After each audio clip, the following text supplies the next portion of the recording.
Our project is on long-term classification with quantum image processing by Quirks.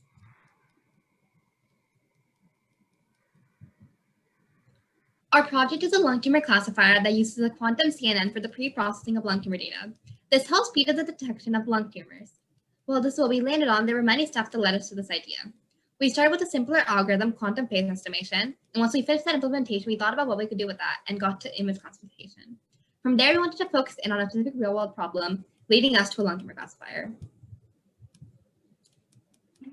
Our data was in the form of mass lung scan images. This is useful because it aids in identifying the tumor in each image. As far as how our data was used in our project, the lung scan was classified into three main categories. Normal, meaning that the patient is healthy and doesn't have a tumor.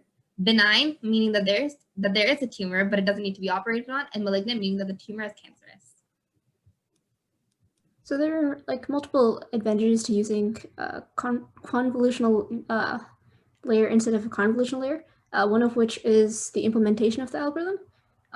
It actually doesn't have any QRM requirements. And just for some background, QRM is basically a piece of hardware that speeds up the process of bringing classical data into a format that quantum computers can deal with.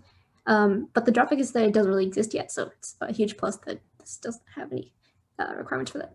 In addition, some other advantages of this approach include speedups in multiple parts and a very, very high tolerance for errors. So for obvious reasons, these could make our algorithm extremely game-changing in the field that we're applying it to.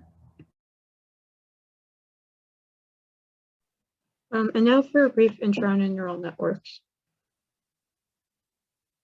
Neural networks take an input and run them through collections of neurons and weights within layers to eventually reach an output layer.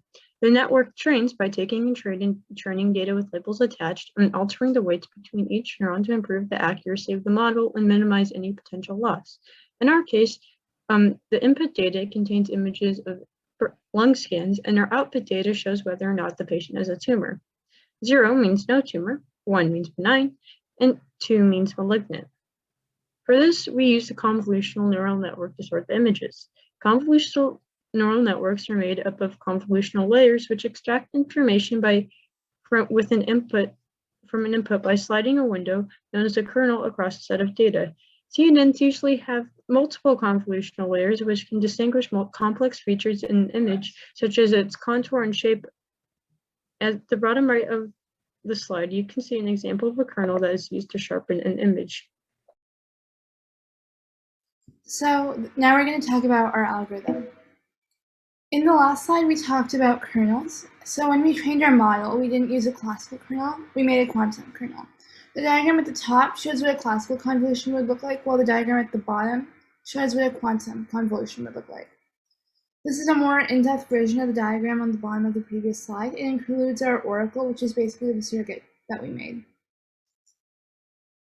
We implemented in Qiskit our own version of what we call a convolutional neural network.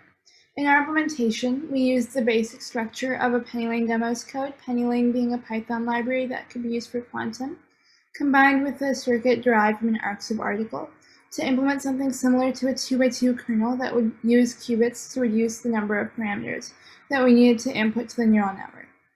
The algorithm starts off by using rotational Y gates to encode integer values from an array as qubits. Once that's done, we use a series of Hadamard, C0, Z, and X gates, shown in the slide, to put the qubits in a certain superposition.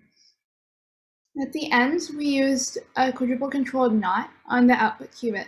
This either changes the output qubit to a 1 or leaves it as a 0, depending on the state of the qubits in the register. Like a regular kernel, R is iterated over every 2x2 subset of numbers in the array. And each time we get the output qubit, we put it back in a new array that we input to our neural network for predictions. So this is our practicality assessment. We used 4 different backends: the AIR simulator, the fake Manhattan, the fake Montreal, and the IBM Manila. The first 3 are simulators, while the last one is a real quantum computer. The table shows the width, the number of qubits required, the depth, the longest path in the circuit, the compile time, and the runtime of each of these machines with a 2x2 kernel.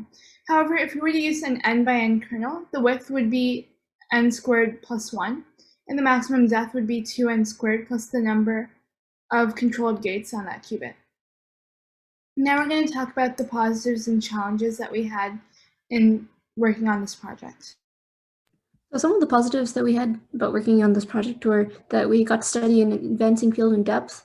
We were able to learn lots of things from that, and we also had a lot of opportunities to make mistakes and learn from them. And so some of the challenges that we encountered were that it was kind of hard to understand the math in some of the papers. Sometimes it was harder to debug our code, and we switched throughout like IDs and datasets quite a lot, so that also made it challenging. So here's some references. So we got our data set from Kaggle. We have the penny lane demo, which where we got the backbone of our code from, and the backbone of our circuit came from this ArcSub article. We would like to thank Lincoln Laboratory and MITRE for making this course possible, and we'd also like to thank our instructors, Richard and Joe, and our TAs for making this such a great course. And thank you guys for listening. If you have any questions.